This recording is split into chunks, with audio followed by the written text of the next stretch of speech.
Hello. Today we're going to look at planting melons.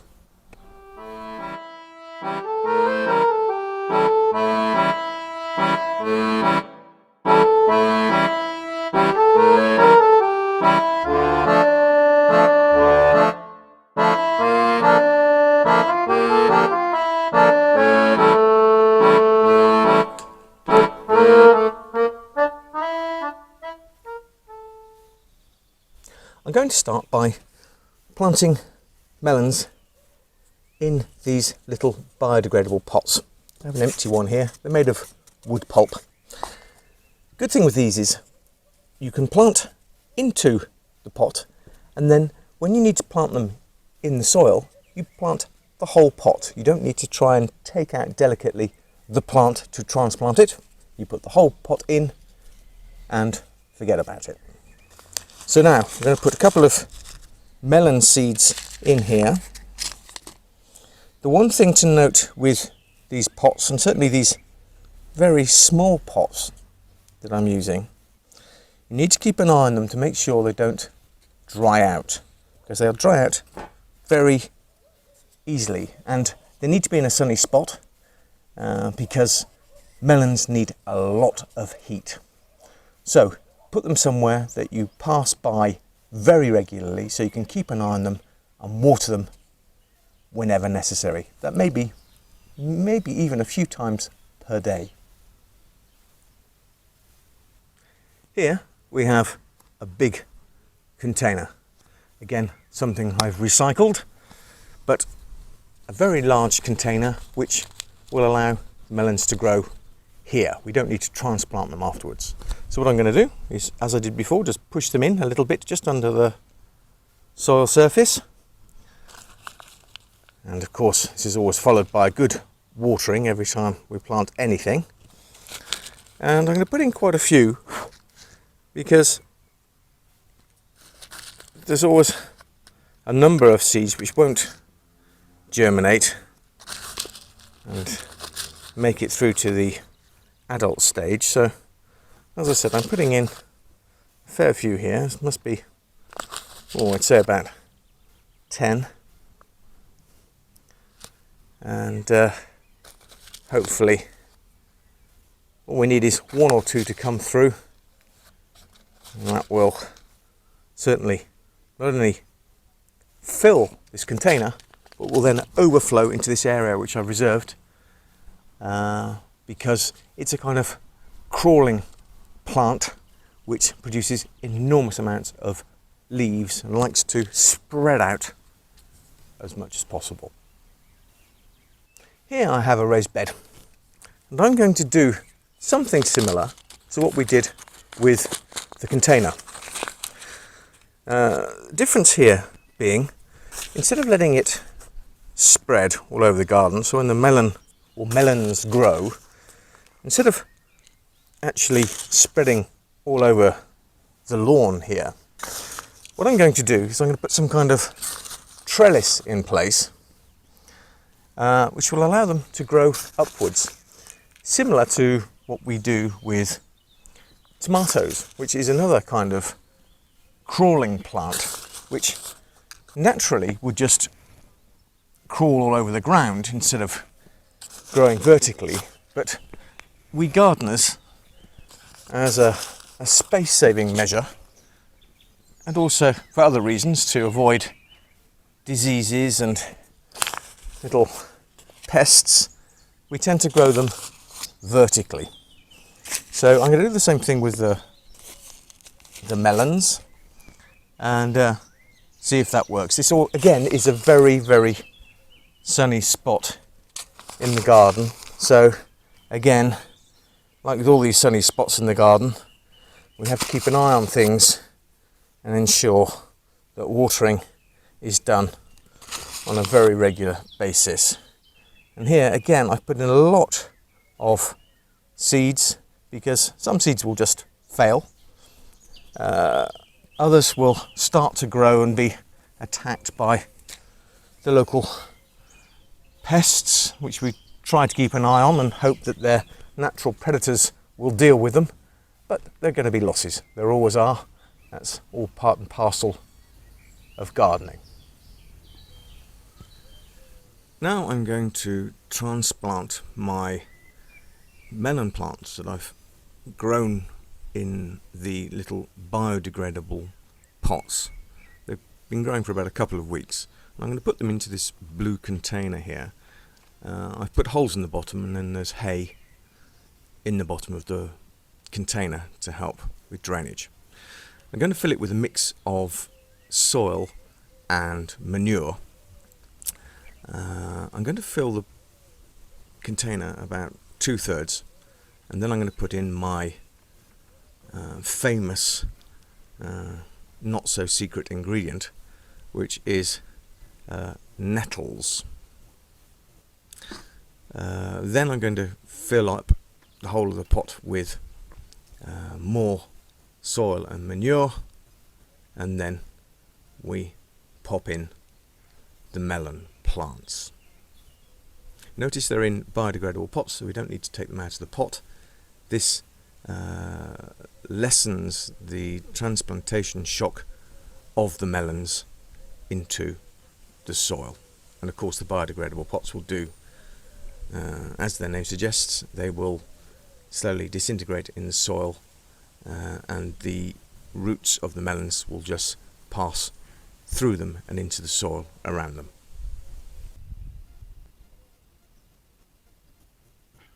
We finish with a good watering, place the pot in full sun, and the job is done.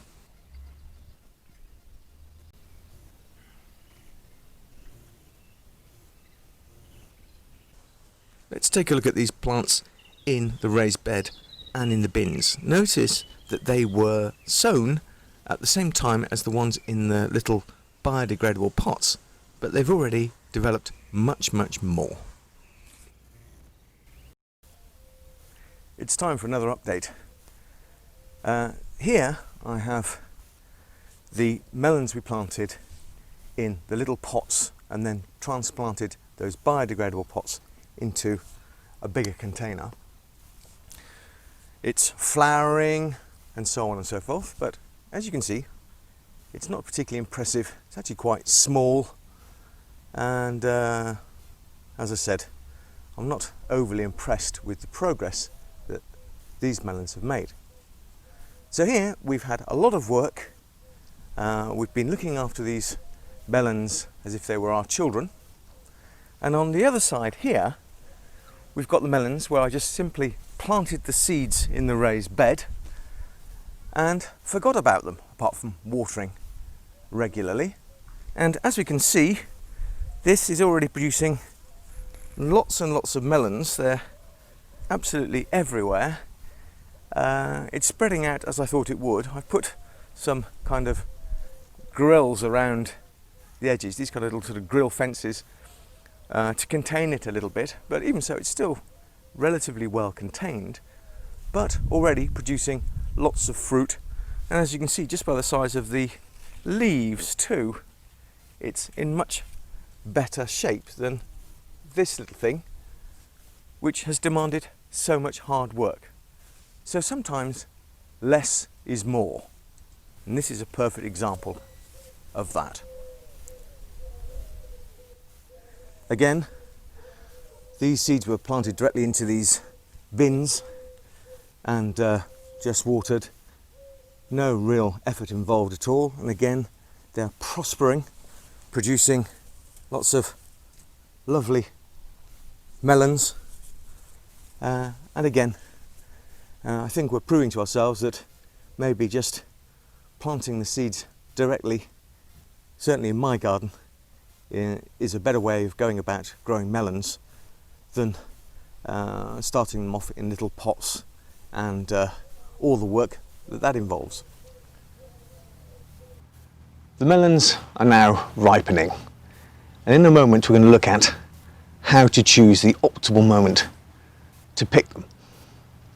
But before that, let's do a little recap of what we've done to get to this point. What do we need to produce melons? So we need very fertile soil, so lots of compost and manure. We need enormous amounts of sunlight. There are certain varieties which need less sun than others, so in your local climate you may want to check out the varieties which you know will have a good chance of growing in your local climate. And also regular watering is important to produce our melons here. So now we're at the point of picking. Let's take a look at the optimal moment for picking. What do we need to consider before removing our melon from the vine?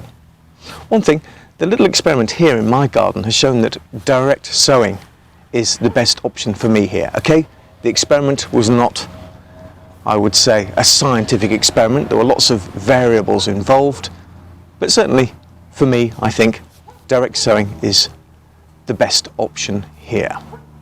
So let's look at how we choose the moment for harvesting our melons. What are the magical signs that it's time to harvest? Well, the first thing is a change in colour. Now, depending on the variety of melon that you're growing, there are lots of variations. So when you're buying your seeds, check out what to look for. In my case, we have Charente melons. So let's take a closer look. Here we can see a very mature melon. Notice its yellowy colour. And next to it we have a melon which is not quite ripe yet, so it's still a lot greener. So we have this change in colour. The other thing is there is a little perfume, a lovely smell of melon that comes from this mature melon. So again, we have the change in colour and this lovely odour that goes with the melon. And the last thing is this: the little stalk by which the melon is attached will start to detach a little.